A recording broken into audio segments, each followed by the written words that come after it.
Hi again. Welcome to session 3 of Transformed. In this week's session, Pastor Rick is going to talk about the 5 things God tells us we need to do if we are to manage our minds and grow in the area of our mental health.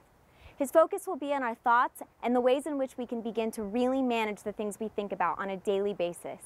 What we choose to focus on and let into our minds can really affect how we think.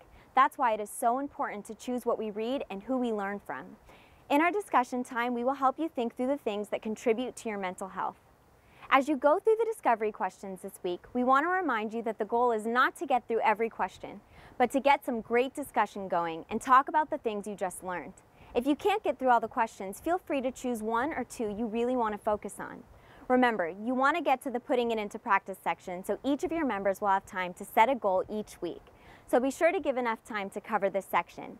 If you have a large group, you may want to break into small groups during the discussion time. A good way to do this is men with men and women with women to create deeper sharing.